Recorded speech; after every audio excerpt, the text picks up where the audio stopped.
नमस्कार, आप देख रहे हैं न्यूज 18 बिहार झारखंड और मैं हूं आपके साथ लक्ष्मी। सूत्रों के हवाले से एक बड़ी खबर सामने आ रही है। 9 तारीख को मोदी पीएम पद की शपथ लेंगे। कल 11:30 बजे एनडीए की बैठक होनी है। तो ये बड़ी खबर सामने निकल कर आ रही है कि 9 तारीख को मोदी पीएम पद की शपथ ले सकते हैं। इससे पहले खबरें सामने आ रही थी कि 8 तारीख को नरेंद्र मोदी पीएम पद की शपथ लेंगे। तो खबर यह है कि कल 11:30 बजे एनडीए की बैठक होने वाली है, जिसमें तमाम एनडीए के जो नेता है वो शामिल होंगे। तो बैठक में मंत्रिमंडल पर चर्चा भी संभव है। सूत्रों के हवाले से खबर सामने आ रही है। नई सरकार से जुड़ी यह खबर है। 9 जून को अब नरेंद्र मोदी प्रधानमंत्री पद की शपथ लेने वाले हैं। कल 11:30 बजे एनडीए की बैठक होगी, जिसमें तमाम एनडीए के नेता शामिल होने वाले हैं। तीसरी बार नरेंद्र मोदी प्रधानमंत्री बनने जा रहे हैं। बताते चले आपको, बैठक में मंत्रिमंडल पर चर्चा भी संभव है।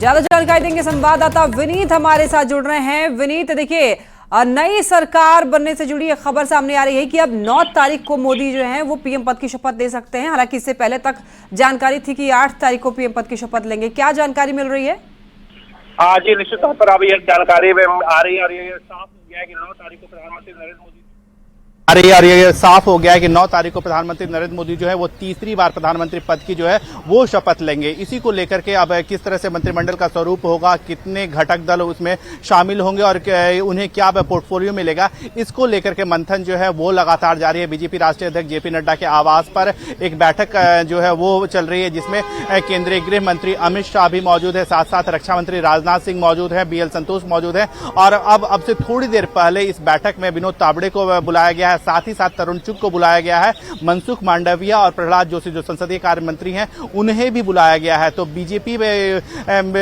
की जो मंथन है वो लगातार जारी है। सरकार के स्वरूप को लेकर के मंथन जो है वो लगातार चल रहा है। एक बड़ी बात यहां पर मैं आपको बताना चाहूंगा कि इस बैठक में इस बात पर भी चर्चा चल रही है कि सहयोगियों को पोर्टफोलियो दिया जाए। इसके साथ ही साथ अगर लोकसभा उपाध्यक्ष का पद हो या फिर राज्यसभा में, जिस तरह हम बात करें पहले भी जेडीयू के पास डिप्टी स्पीकर का पोस्ट था, तो क्या लोकसभा में जो है वो टीडीपी को उपाध्यक्ष का पोस्ट जो है वो टीडीपी को दे दिया जाए, या फिर राज्यसभा में जिस तरह से बात में चल रही है कि डिप्टी स्पीकर का पोस्ट जो है वो जेडीयू के खाते में चला जाए। इसको लेकर के भी यहां पर चर्चा जो है वो चल रही है। इसके साथ ही साथ मैं आपको बताना चाहूंगा कि जो हमारे सूत्र हमें बता रहे हैं कि बिहार की ओर से स्पेशल पैकेज की जो नीतीश कुमार जो स्पेशल स्टेटस की बात करते रहते थे, लेकिन कहीं ना कहीं इस बात को लेकर के भी चर्चा में हो रही है कि बिहार को जो है वो स्पेशल पैकेज जो है वो दिया जा सकता है, आर्थिक मदद जो है वो दी जा सकती है। इसको लेकर के भी यहां पर चर्चा चल रही है। मैं आपको बताना चाहूंगा कि टीडीपी भी जो है वो जब सरकार में से स्पेशल स्टेटस को लेकर के या फिर कुछ ग्रांट को लेकर के बात कर सकती है। पहले भी जब टीडीपी में 2018 में सरकार छोड़ के गई थी, उस वक्त भी वो स्पेशल स्टेटस की मांग कर रहे थे, स्पेशल ग्रांट की मांग कर रहे थे। और इसी चीज की जो भरपूर इसी चीज को वादे को लेकर के या फिर क्या कुछ बीजेपी जो है वो ऑफर कर सकती है, इसी को लेकर के यहां पर चर्चा जो है वो चल रही है। एक बड़ी बात यहां पर मैं आपको बताना चाहूंगा कि इससे पहले शपथ ग्रहण समारोह से पहले कल जो है वो एनडीए के सभी सांसद जो हैं उनकी बैठक होगी।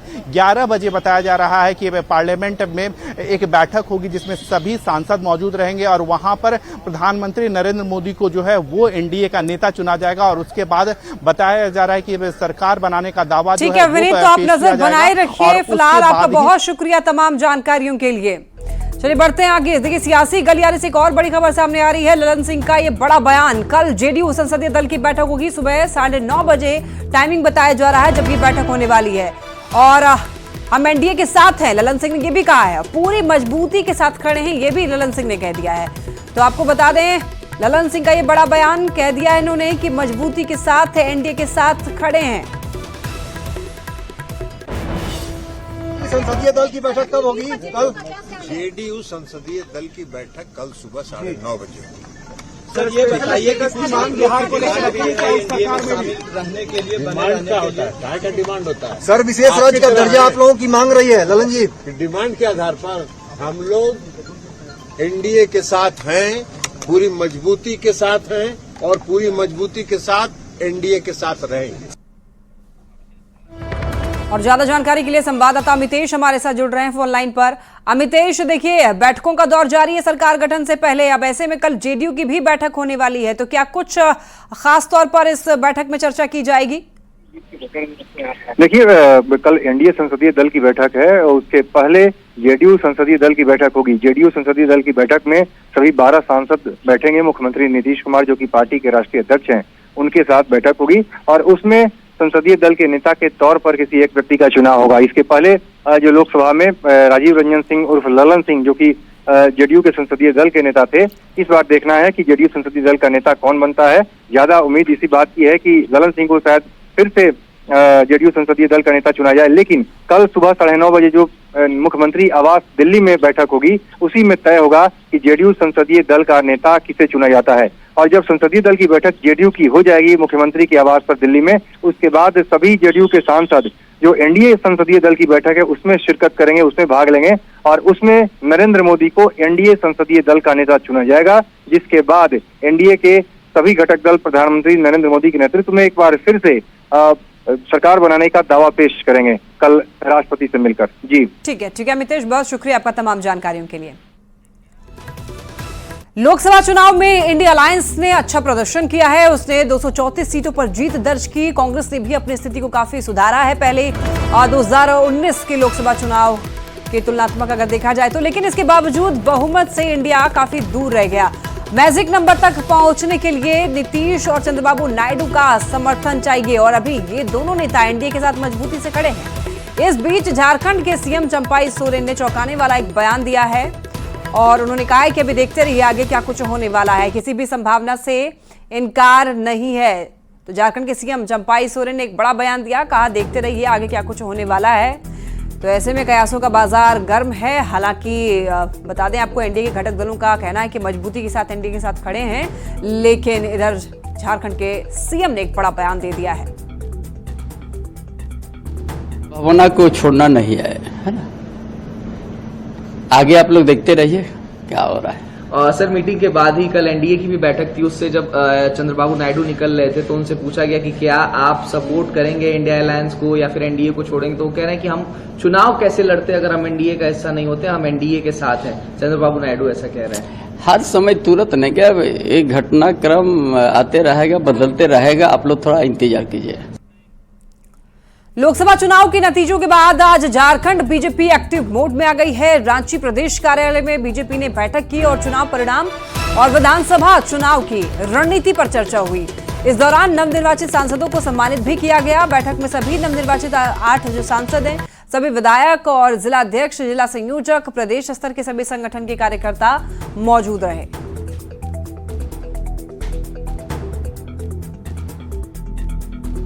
रण की तैयारी है और हम लोगों ने 14 में 9 सीटें जीती है इंडिया अलायंस ने, एनडीए गठबंधन ने, और नरेंद्र भाई मोदी जी तीसरी बार देश के प्रधानमंत्री बन रहे हैं।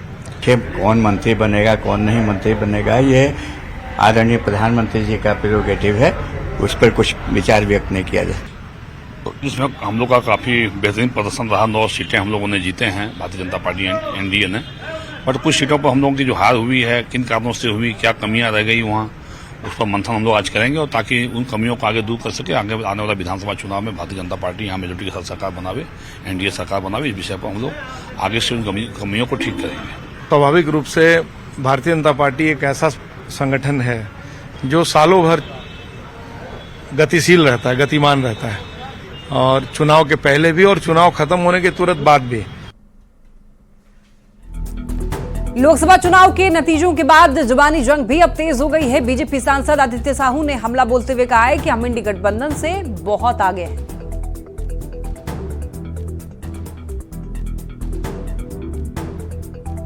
स्वाभाविक है कि हम जीते हैं झारखंड में, 14 में 9 सीट एनडीए को मिला है, तो उत्साह उल्लास का माहौल है। हमारे सीट कुछ कम जरूर हुए हैं, परंतु हमें इंडी गठबंधन से झारखंड में बहुत आगे हैं। धनबाद से ढुलू महतो की जीत से बीजेपी काफी गदगद है। कतरास मोड़ स्थित बिहार बिल्डिंग कार्यालय में बीजेपी प्रदेश कार्य समिति सदस्य रागिनी सिंह ने कार्यकर्ताओं के साथ बैठक की और सभी को सहयोग करने के लिए बधाई दी। इसके बाद आतिशबाजी के साथ ढोल नगाड़ों के साथ विजय उत्सव मनाया गया। हुई है। तरह तरह के लोग अफवाह हवा उड़ा रहे थे, आपस का भाईचारा खराब करने का लगातार हमारे विपक्षी प्रयास कर रहे थे। उसको सारे चीज़ों को तोड़ते हुए, उस विपक्षी को पराजित करते हुए भारतीय जनता पार्टी इस तरह से मुंह तोड़ जवाब दी है कि मुझे लगता है कि आने वाले समय में वो फील्ड में आने से घबराहट नहीं। धनबाद लोकसभा में दूसरे नंबर पर रही कांग्रेस की अनुपमा सिंह ने बीजेपी के ढुलू महतो को जीत की बधाई दी। साथ ही धनबाद की जनता को धन्यवाद देते हुए कहा है कि मैं हमेशा आपके साथ रहूंगी।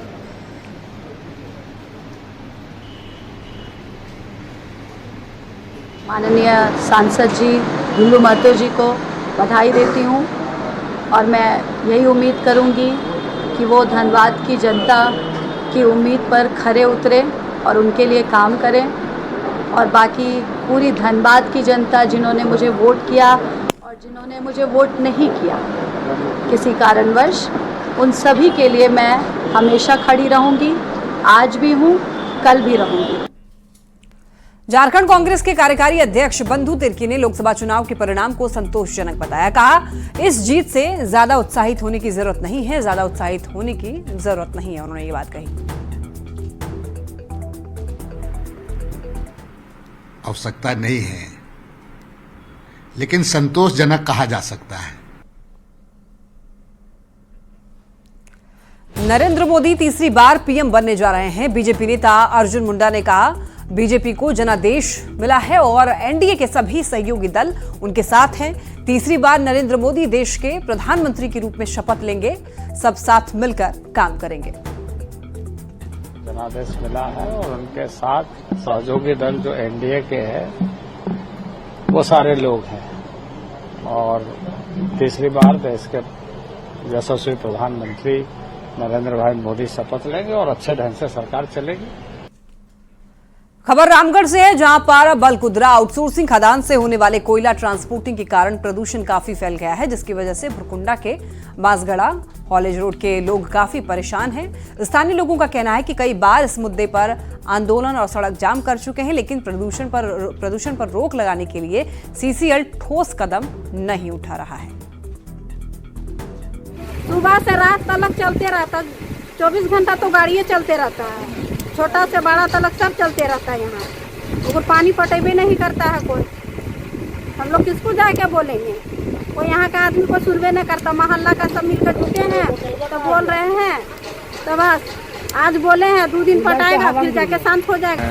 कंपनी के द्वारा कोल ट्रांसपोर्टिंग का ये मार्ग बनाया और इस मार्ग पर हमेशा धूल गर्दा उड़ते रहता है, जिससे तरह तरह का रोग, तरह तरह का बीमारी हो रहा है और इसका कोई परमानेंट सलूशन निकालने के लिए तैयार नहीं है।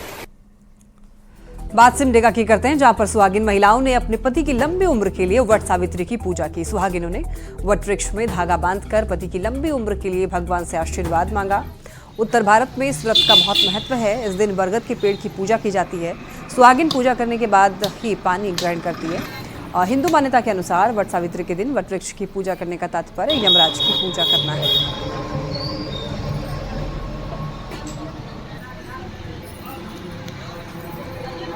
और देखिए, वट सावित्री पूजा को लेकर के रांची और देवघर में भी उत्साह है लोगों में। आपको बता दें कि बरगद के पेड़ के फेरे लगाकर जो सुहागिन महिलाएं हैं वो अपनी पति की लंबी उम्र के लिए प्रार्थना कर रही हैं। महिलाओं का कहना है कि इस दिन उन्हें पूरे साल का इंतजार रहता है। हमारे सनातन धर्म में जो जितने भी महिला हैं, वर गाछ के नीचे पूजा किया जाता है, अपने वर को प्रणाम करके आशीर्वाद लिया जाता है, पति का दीर्घायु के लिए कामना करता है। खबर सरायकेला की है, जहां पर बालू माफिया के खिलाफ खनन पदाधिकारी की कार्रवाई से लोग काफी ज्यादा खुश हैं। हर तरफ खनन पदाधिकारी की चर्चा हो रही है। लोग डीएमओ पदाधिकारी ज्योति शंकर सतपथी की तारीफ कर रहे हैं। खनन पदाधिकारी ने ज्योति शंकर ने बाराती बन करके अपने अवैध बालू घाट पर छापेमारी की और 16 हाईवा ट्रक, 1 जेसीबी को जब्त किया। ऐसा होना भी चाहिए, क्योंकि यहाँ का जो माफिया तंत्र जो है वो धीरे धीरे यहाँ से भाग जाएगा और खत्म होगा। और उसमें उस माफिया तंत्र से बालू का जो संचालन पहले हो रहा था उसको अगर कमेगा तो यहाँ का जनता कोई भी योजना, चाहे माने आबो आवास, चाहे कोई भी पीएम आवास, वो सरकार की जो योजना चल रही है उसमें भी यहाँ का कुछ आसान हो सकता है। कुछ इसमें संतोष है। एक ऐसा कार्रवाई आज तक कभी नहीं हुआ है, तो इसमें बहुत ही सराहनीय कार्य है। इसमें बधाई के पात्र भी हैं डीएमओ साहब कि आने वाले समय में धीरे धीरे करके जितना दारू का माफिया लोग हैं वो खत्म हो जाएंगे। विश्व पर्यावरण दिवस के मौके पर जमशेदपुर को वन विभाग ने नई सौगात दी। मानगो में पृथ्वी उद्यान को विकसित कर इसे आम जनता के लिए खोल दिया गया। 10 एकड़ से ज्यादा में फैले इस उद्यान में भारी संख्या में पेड़ लगाए गए। साथ ही walking track, yoga centre, sitting shed जैसे कई व्यवस्था की गई। मुख्य उद्देश्य यही है कि जनता में जागरूकता फैलाना और ये बताना कि पर्यावरण को संधारित करना और संरक्षित करना सिर्फ सरकारों का काम नहीं है। यहाँ हमारा प्रयास है कि जो पेवर ब्लॉक जो डैमेज हो गए थे उसे हम पूरी तरह रिपेयर कर दें। जहाँ कमी थी पेवर ब्लॉक्स की उसे हम पूरा कर दें। साथ में यहाँ स्ट्रीट लाइट्स भी दी जा रही है कि कहीं भी अंधेरे या किसी भी तरह के माने विसंगति होने की संभावना न रहे। और इसी के साथ इस बुलेटिन में इतना ही। एक नजर डालते हैं सुर्खियों पर।